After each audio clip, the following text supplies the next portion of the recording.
दोस्तों आज की कहानी ऐसी एक चीज की है जिसकी वजह से रोज पॉलिटिकल फाइट्स हो रहते हैं और रोज एक पार्टी दूसरे पार्टी को ब्लेम करती रहती है।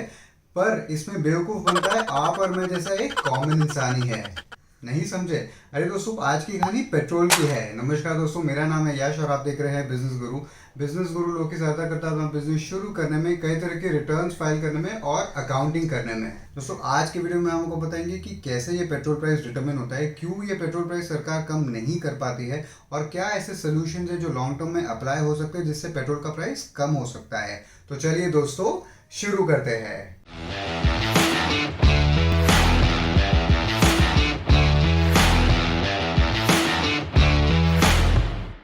दोस्तों पेट्रोल प्राइस कैसे डिटरमिन होता है ये समझने के पहले आपको ये समझना होगा कि पेट्रोल क्रूड ऑयल से बनता है और इंडिया के पास क्रूड ऑयल की कोई रिजर्व नहीं है। मतलब इंडिया को जितना भी क्रूड ऑयल चाहिए वो उसको बाहर से इंपोर्ट करना पड़ता है। इंडिया ऑलमोस्ट अपना 80 to 85% क्रूड ऑयल का रिक्वायरमेंट ओपेक कंट्रीज से इंपोर्ट करती है। अभी ओपेक का मतलब क्या है? ओपेक का मतलब है organization of petroleum exporting countries और इसके आज की तारीख में 13 मेंबर्स है। इसकी शुरुआत 1960 में हुई थी 5 मेंबर्स के साथ। ओपेक के मेंबर्स है Saudi Arabia, United Arab Emirates मतलब यूएई, ईरान, इराक और जैसे ऐसे 13 कंट्रीज जो ऑयल के रिजर्व रखते हैं, मतलब ऑयल प्रोड्यूस करते हैं। अभी ओपेक कंट्रीज क्या करते हैं वो मैं आपको आगे जाके समझाऊंगा, पर पहले आपको मैं बताता हूँ कि क्रूड ऑयल का प्राइस कैसे डिटरमिन या डिसाइड होता है।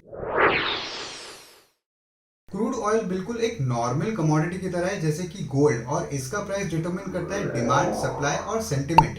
मतलब जब डिमांड बढ़ता है तो प्राइस इसका बढ़ता है और जब डिमांड कम होता है तो प्राइसेस कम होते हैं। 2020 में जब ये कोविड पैंडेमिक आया और ये लॉकडाउन लग गए तब उस टाइम पे क्रूड ऑयल के प्राइसेस एकदम कम हो गए थे क्योंकि डिमांड सीवियरली कम हो गया था। दोस्तों दूसरा फैक्टर है सेंटिमेंट्स। अगर सेंटिमेंट्स खराब है या इंटरनेशनल टेंशन है तो प्राइसेस बढ़ते हैं, और अगर सेंटिमेंट्स नॉर्मल है मतलब वर्ल्ड इकोनॉमी या वर्ल्ड पूरा नॉर्मली फंक्शन कर रहा है तो प्राइसेस जनरली कम होते हैं। जैसे 2008 में जब फाइनेंशियल क्राइसिस आया था उसके पहले क्रूड ऑयल के प्राइसेस $141 पर बैरल थे, और ये फाइनेंशियल क्राइसिस खत्म होते होते मतलब 2008 के एंड तक ये क्रूड ऑयल के प्राइसेस $32 तक आ गए थे। और फ्यूचर में अगर इंडिया पाकिस्तान का वॉर होता है या ऐसे कोई वॉर का सिचुएशन होता है या कोई वर्ल्ड वॉर डिक्लेयर होता है तो क्रूड ऑयल के प्राइसेस शूट अप हो सकते हैं। आपने भी ये तो समझ लिया कि डिमांड, सप्लाई और सेंटिमेंट्स क्रूड ऑयल के प्राइसेस कैसे अफेक्ट करते हैं। अब समझते हैं कि ओपेक का रोल यहाँ पे कैसे आता है। अभी ओपेक कंट्रीज के हाथ में प्रोडक्शन है, मतलब कितना ऑयल वर्ल्ड को देना है वो उनके हाथ में है, तो ये लोग सप्लाई को कंट्रोल करके प्राइसेस को कंट्रोल करते हैं। अगर प्राइसेस कम होते हैं तो ये ओपेक कंट्रीज सप्लाई को कंट्रोल करते हैं और उसकी वजह से डिमांड बढ़ता है और इसकी वजह से प्राइसेस फिर से बढ़ने लगते हैं। दोस्तों ये चीज समझिए कि ये एक आर्टिफिशियल कंट्रोल है, मतलब ये नेचुरल चीज नहीं। जैसे अगर रिलायंस का प्राइस ऊपर नीचे होता है तो डिमांड, सप्लाई और सेंटिमेंट्स की वजह से होता है, उसको कोई आर्टिफिशियली कंट्रोल नहीं कर रहा होता है। पर क्रूड ऑयल के टाइम पे ये ओपेक कंट्रीज इसको आर्टिफिशियली कंट्रोल कर सकते हैं। और मैंने आपको पहले बताया था कि क्रूड ऑयल एक बिल्कुल कमोडिटी जैसा है, तो ये एक नॉर्मल स्टॉक या तो एक नॉर्मल मेटल की तरह ऑपरेट करता है। तो crude oil as a commodity world के मेजर इंडेक्सेस पे लिस्टेड है जैसे कि डाउ जोन्स या तो इंडिया का MCX। क्रूड ऑयल का प्राइस ये एक्सचेंजेस से डिटरमिन होता है और ये बन जाता है क्रूड ऑयल का एक बेस प्राइस। ये बेस प्राइस डॉलर में होता है, तो जब इंडिया इंपोर्ट करता है तो उसको डॉलर्स देना पड़ता है, मतलब डॉलर टू रुपी कन्वर्ट होता है। और अगर डॉलर स्ट्रांग है रुपी के अगेंस्ट, मतलब डॉलर का रेट बहुत हाई है, तो ये क्रूड ऑयल महंगा पड़ता है, और अगर कम है तो ऑब्वियसली सस्ता पड़ता है। तो 2-3 दिन पहले क्रूड ऑयल का प्राइस ऑलमोस्ट 72 से 72.40 के बीच में था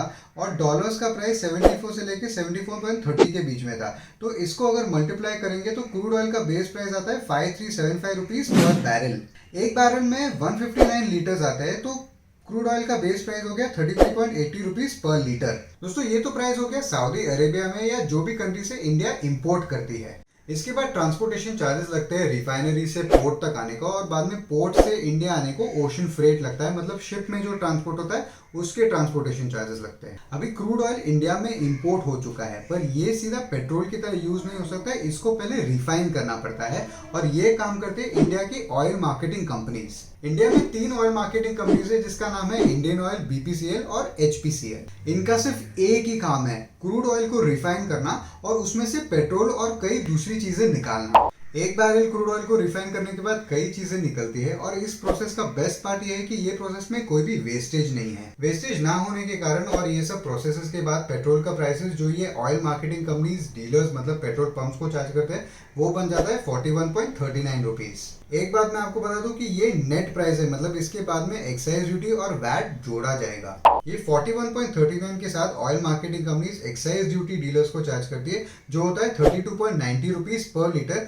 और ये पूरा का पूरा एक्साइज ड्यूटी सेंट्रल गवर्नमेंट को जाता है। पर सेंटर ऑलमोस्ट 40% उसके टैक्स के अमाउंट से दे देता है स्टेट्स को उसके वेलफेयर स्कीम या उसके एक्सपेंडिचर के लिए। दोस्तों ये तो पेट्रोल आ गया ऑयल मार्केटिंग कंपनीज के रिफाइनरी या जो भी उनके गोडाउन से लेके डीलर के पास, मतलब ये पेट्रोल पंप्स के अंदर। इसके बाद जब आप पेट्रोल खरीदते हो, डीलर आपको एक कमीशन चार्ज करता है जो ऑलमोस्ट 3.85 रुपीज के अराउंड होता है, और इसके साथ साथ स्टेट्स का भी वैट लगता है। तो ऑयल मार्केटिंग कंपनीज ये पेट्रोल पंप्स को 41.39 बेसिक प्राइस चार्ज करते हैं, प्लस 32.90 एक्साइज ड्यूटी चार्ज होता है, प्लस ये पेट्रोल पंप्स का खुद का कमीशन होता है 3.85 रुपीज। तो इसका टोटल बनता है 78.14।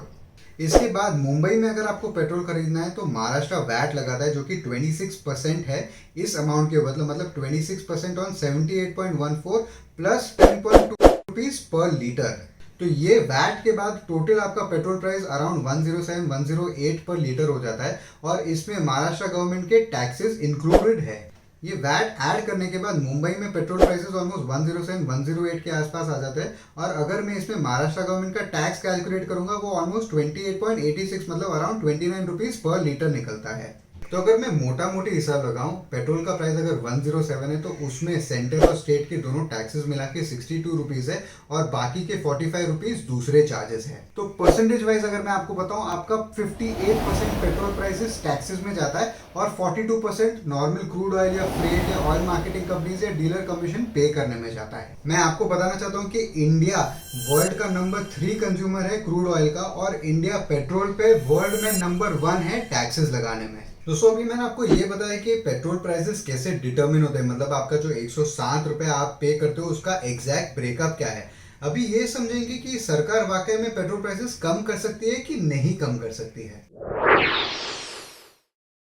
ये सवाल का जवाब देने से पहले आपको पहले ये समझना होगा कि इंडिया एक डेवलपिंग नेशन है, मतलब इंडिया में अभी भी इंफ्रास्ट्रक्चर पूरी तरह डेवलप नहीं है। अगर मैं आपको सिंपल लैंग्वेज में समझाऊं, रोड्स एक बहुत बेसिक चीज है, पर आज भी इंडिया में रोड्स पूरी तरह अंदर तक कनेक्टिविटी नहीं देते। तो अगर आपको याद होगा, आप जब भी आपके विलेज में जाते हो तो रोड टूटी फूटी है, या रोड पूरी तरह बना नहीं है, या रोड कच्ची है। तो आज भी इंडिया को इंफ्रास्ट्रक्चर पे स्पेंड करने की बहुत जरूरत है, और ये इंफ्रास्ट्रक्चर डेवलप करने के लिए, मतलब ये रोड्स हो गए या एयरपोर्ट्स हो गए या पोर्ट्स डेवलप करने के लिए पैसे लगते हैं, और सरकार के पास पैसे के लिए 2 सोर्सेस है। एक तो हो गए टैक्सेस और दूसरे हो गए बोरोइंग्स। तो मान लेते हैं गवर्नमेंट के रेवेन्यू सोर्सेस कांस्टेंट रहते हैं, जैसे डायरेक्ट टैक्सेस हो गए या जीएसटी हो गया वगैरह वगैरह। तो अगर ये लोग पेट्रोल प्राइस कम करते हैं तो उनको ये टैक्सेस में जो भी डेफिसिट है, मतलब जो भी पेट्रोल प्राइस कम करने की वजह से कम टैक्सेस मिले, वो उनको बोरो करना पड़ेगा। तो बोरोइंग ये जो भी होगा ये फॉरेन एक्सचेंज में होगा, मतलब यूएस डॉलर्स या तो कोई दूसरी करेंसी में होगा, और जब इसका रिपेमेंट होगा तो एक बहुत बड़ा फॉरेन एक्सचेंज ड्रेन होगा, और इसकी वजह से इंडिया का डेट बर्डन और भी बढ़ेगा। अभी कोई भी कंट्री ये नहीं चाहेगी कि वो उसके कैपेसिटी के बाहर जाके बोरो करे, नहीं तो बेल आउट करने की जरूरत पड़ जाती है, और ये चीज पाकिस्तान के साथ हो चुका है, जहाँ पे आईएमएफ उसको आज भी बेल आउट कर रहा है। दोस्तों ये बिल्कुल आपके बिजनेस की तरह, आप ऐसा अमाउंट बोरो नहीं करोगे जो आप रीपे नहीं कर सकते, या आप बहुत बड़ा डेट बर्डन नहीं उठाओगे। तो सेम चीज अगर इंडिया टैक्सेस कम करेगा पेट्रोल में, तो उसको बोरोइंग करना पड़ेगा, और उसका डेट बर्डन धीरे धीरे और बढ़ता जाएगा। ये सिचुएशन को अवॉइड करने के लिए ये लोग हमेशा पेट्रोल पे टैक्सेस बढ़ाते रहते हैं, और जब तक इंफ्रास्ट्रक्चर पे स्पेंडिंग कम नहीं होगी, ये पेट्रोल के प्राइसेस हमेशा ऐसे ही रहने वाले हैं। ये चीज मैं आपको यूएस से कंपेयर करके बताता हूँ। आज की तारीख में यूएस एक डेवलप नेशन है, मतलब उसमें इंफ्रास्ट्रक्चर ऑलरेडी डेवलप्ड है, तो उसको आज की तारीख में पेट्रोल में ज्यादा टैक्सेस लेने की जरूरत नहीं है। और वहां पे मतलब न्यूयॉर्क जैसे शहर में पेट्रोल का प्राइस ऑलमोस्ट 55 से 60 के रेंज में है। और दोस्तों अगर आप आज का टाइम देखोगे, कोविड रिलीफ पे बहुत खर्चा हुआ है। जैसे आप 2020 में लॉकडाउन लगा, उसके बाद में कोविड रिलीफ पे खर्चा या वैक्सीनेशन या फ्री वैक्सीनेशन पे बहुत खर्चा हुआ, और ये एक्चुअल में आपके पेट्रोल के टैक्सेस से ही पूरा किया जाता है। तो जब तक इंडिया डेवलपिंग नेशन रहेगा, मतलब जब तक इंडिया में इंफ्रास्ट्रक्चर पूरी तरह डेवलप नहीं होता है, ऑलमोस्ट 50-60 साल लग जाएंगे मिनिमम ये चीज करते करते, पेट्रोल के प्राइसेस हमेशा हाई रहने वाले हैं। और हमारे एस्टिमेशन के हिसाब से अगर क्रूड ऑयल प्राइसेस कांस्टेंट रहे तो पेट्रोल के प्राइसेस ऑलमोस्ट 150 भी टच कर सकते हैं। तो दोस्तों ये एक मेजर रीजन है क्यों इंडिया पेट्रोल का प्राइसेस कट नहीं कर सकते, भले वो कांग्रेस की सरकार हो, बीजेपी की सरकार हो या किसी की भी सरकार हो। दोस्तों हम आपको बताना चाहते हैं कि हम कोई भी सरकार को फेवर नहीं करते, हम आपकी तरह एक कॉमन मैन को फेवर करते हैं और कॉमन मैन का एजुकेशन यही हमारा एक गोल है। तो आपको हम बताते हैं कि सरकार आपको कैसे बेवकूफ बनाती है। दोस्तों आज की तारीख में कांग्रेस ऑब्जेक्शन उठा रही है कि पेट्रोल प्राइसेस हायर है। तो ये अजम्पशन होगा कि अगर उनको लग रहा है कि पेट्रोल प्राइसेस हाई है तो जो स्टेट्स में वो रूल कर रहे हैं वहां पे तो पेट्रोल प्राइसेस उनको कम करनी चाहिए, क्योंकि स्टेट के टैक्सेस मतलब ऑलमोस्ट 30 रुपीज उनके हाथ में है। तो राजस्थान जो कि एक कांग्रेस गवर्न स्टेट है उसमें पेट्रोल की प्राइसेस है 108.71 मतलब ऑलमोस्ट 109 पर लीटर। और दोस्तों बीजेपी भी इसमें कुछ कम नहीं है। सरकार में मतलब सत्ता में आने से पहले वो हमेशा कांग्रेस पे उंगली उठाते थे कि आपको पेट्रोल के प्राइसेस कम करने चाहिए, पर 2014 में जब से उनके हाथ में सरकार है पेट्रोल प्राइसेस हमेशा बढ़े ही हैं। अगर थोड़ा सा भी भगवान ने दी हो तो जरा उपयोग करो। पर ये दोस्तों जितने भी पॉलिटिकल पार्टीज है आपको और मेरे को दोनों को मिलके बेवकूफ बनाते हैं और अपने सेंटिमेंट से सिर्फ खेलते हैं। तो जब भी इलेक्शन आता है ये लोग अचानक से पेट्रोल प्राइसेस कम कर देते हैं। तो समझो आज 108 है तो 100 रुपए कर देंगे, पर जो 8 रुपए उन्होंने कम किए वो बाद में 120 रुपए पेट्रोल को करके वसूल कर लेते हैं। तो नेक्स्ट टाइम जब इलेक्शंस के टाइम पे पेट्रोल प्राइसेस कम किए जाएंगे आपको ये समझना है कि इन्होंने एक्चुअल में आपको बेवकूफ बनाया और आपको इनके ट्रैप में फॉल नहीं होना है। तो क्या पेट्रोल प्राइसेस कम करने का कोई भी सोल्यूशन नहीं है, या कोई ऐसा सोल्यूशन है जो लॉन्ग टर्म में यूज करके हम पेट्रोल प्राइसेस कम कर सकते हैं? आगे वीडियो में बताते हैं आपको। दोस्तों पेट्रोल की प्राइसेस कम करने के लिए, पेट्रोल का कंजम्पशन कम करने के लिए ऑब्वियस सॉल्यूशंस ऑलरेडी एग्जिस्ट करते हैं, जैसे इलेक्ट्रिक कार्स पे मूव करना, पर ये हमने हमारे वीडियो में कवर नहीं किए हैं। दोस्तों आज की तारीख में इंडिया में जितना भी फ्यूल कंजम्पशन है उसका 26% हिस्सा पैसेंजर ट्रांसपोर्ट की तरफ जाता है, मतलब 2 व्हीलर 3 व्हीलर और 4 व्हीलर्स की तरफ। तो ये जो लोग हैं जो 2 व्हीलर्स 3 व्हीलर्स और 4 व्हीलर्स यूज कर रहे हैं, अगर ये धीरे धीरे पब्लिक ट्रांसपोर्ट पे शिफ्ट हो तो इंडिया का कंजम्पशन कम हो सकता है और उसकी वजह से डिमांड कम होगा और उसकी वजह से प्राइसेस कम हो सकते हैं। दोस्तों ये मेरे लिए बोलना बहुत आसान है, पर टीयर 2 टीयर 3 सिटीज में आज भी पब्लिक ट्रांसपोर्ट इतना डेवलप नहीं है और इसको डेवलप करने के लिए ऑब्वियसली इंडिया को खर्चा करना पड़ेगा इंफ्रास्ट्रक्चर बनाने में, और इंफ्रास्ट्रक्चर बनाने के लिए इनको पेट्रोल से टैक्सेस की जरूरत पड़ेगी। मतलब ये ऑलमोस्ट एक चक्रव्यूह जैसा है, पर लॉन्ग टर्म में ये एक अच्छा सोल्यूशन है शिफ्ट करने के लिए from passenger transport to public transport. ये पॉइंट शायद सुनने में डिफिकल्ट लग सकता है, पर मैं आपको ये एग्जांपल से समझाता हूँ। जो भी रोड कॉन्ट्रैक्ट्स होते हैं सब लोगों को पता है कि इसमें करप्शन इन्वॉल्व होता है। तो समझ मान लेते हैं कि 10 किलोमीटर रोड बनाने का एक कॉन्ट्रैक्ट है, तो कॉन्ट्रैक्ट अलॉटमेंट के टाइम पे भी करप्शन होता है, भले ही ये कॉन्ट्रैक्ट ई टेंडर्स की अलॉट हो रहा है, और हर स्टेज में जब भी कॉन्ट्रैक्टर्स को पेमेंट निकालना है तब भी उनको करप्शन करना पड़ता है। पर अगर ये पूरे प्रोसेस को टेक्नोलॉजी को यूज करके अगर ऑनलाइन शिफ्ट किया जाए, जहाँ पे फिजिकल इंटरवेंशन बिल्कुल जीरो कर दिया जाए, यहाँ पे बहुत पैसे बच सकते हैं और ये पैसे जो बचेंगे वो इनडायरेक्टली लोगों को पास ऑन हो सकते हैं पेट्रोल प्राइसेस कम करने के लिए। और इसका मैं आपको एक छोटा सा एग्जांपल देता हूँ। सरकार ऑलरेडी ये छोटे लेवल पे कर चुकी है। जब ये एलपीजी की सब्सिडीज पे हुई थी ये डायरेक्टली बैंक अकाउंट में जाती है। तो पहले जब ये आपको सब्सिडी लेनी होती है आपको पहले कोई ऑफिसर को मिलना होता था और उसमें करप्शन इन्वॉल्व होता था, पर जब डायरेक्टली आपके बैंक अकाउंट में आ रही है पूरा का पूरा करप्शन खत्म हो गया और लीकेज पूरा सिस्टम से खत्म हो जाता है। तो जनरली अगर आप समझोगे आपको एक्सपेंडिचर में एफिशिएंसी लाना है, मतलब जहाँ पे 200 करोड़ खर्च होगा वहाँ पे 200 या 210 ही खर्चा होना चाहिए, ना कि 400 करोड़ होगा। और जो भी डिफरेंस होगा ये बेनिफिट आपको कंज्यूमर्स को, मतलब नॉर्मल कॉमन इंसान को पास ऑन करना चाहिए। तो दोस्तों अगला सोल्यूशन है बाइंग लोकली, या जो भी आप कंज्यूम कर रहे हो खाने पीने के आइटम्स वो आपको लोकली सोर्स करना चाहिए। तो अगर आप दिल्ली में बैठे हो आपको स्ट्रॉबेरीज खाने हैं तो वो ऑब्वियसली महाबलेश्वर से ट्रैवल करने वाले हैं। तो महाबलेश्वर से दिल्ली एक बहुत बड़ा डिस्टेंस हो जाता है, तो वो आपको दिल्ली में ही लोकली सोर्स करने चाहिए।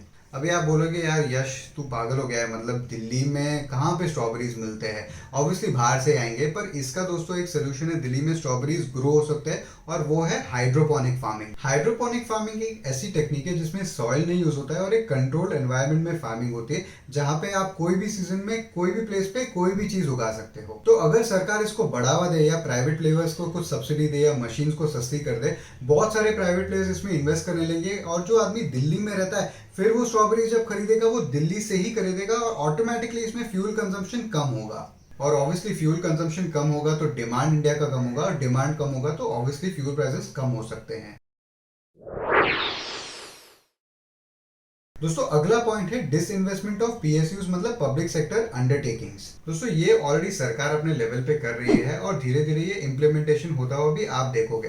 पर आखिर में डिसइन्वेस्टमेंट से होता क्या है? अभी आज की तारीख में जितने भी पब्लिक सेक्टर अंडरटेकिंग्स है वो गवर्नमेंट ओन्ड है। तो जब गवर्नमेंट अपना थोड़ा सा हिस्सा मार्केट में बेचती है या उसका आईपीओ लाती है, गवर्नमेंट के पास उस हिस्से का कैश आ जाता है और वो कैश इंफ्रास्ट्रक्चर में यूज किया जा सकता है। तो अगर ये कैश इंफ्रास्ट्रक्चर में यूज किया जाएगा, पेट्रोल से जो भी पैसा आ रहा है वो कम किया जा सकता है और ये बेनिफिट वापस कॉमन मैन को पास ऑन किया जा सकता है और इसकी वजह से फ्यूल में टैक्सेस कम होंगे और पेट्रोल प्राइसेस ऑटोमेटिकली कम होंगे। दोस्तों ये ऑब्वियसली एक लॉन्ग टर्म सोल्यूशन है और इसको इम्प्लीमेंट करने के लिए शायद थोड़ा टाइम लग सकता है। तो दोस्तों आशा करता हूँ आपको हमारा आज का वीडियो पसंद आया होगा और आपको पता चला होगा कि पेट्रोल प्राइसेस कैसे एक्चुअल में डिटरमिन होते हैं और कैसे हर सरकार आपको बेवकूफ़ बनाती है। अगर आपके पास और भी कोई सोल्यूशन है पेट्रोल के प्राइसेस कम करने के लिए या पेट्रोल का कंजम्पशन कम करने के लिए, आप हमको हमारे कमेंट सेक्शन में बता सकते हैं। अगली बार मिलेंगे दोस्तों। जय हिंद।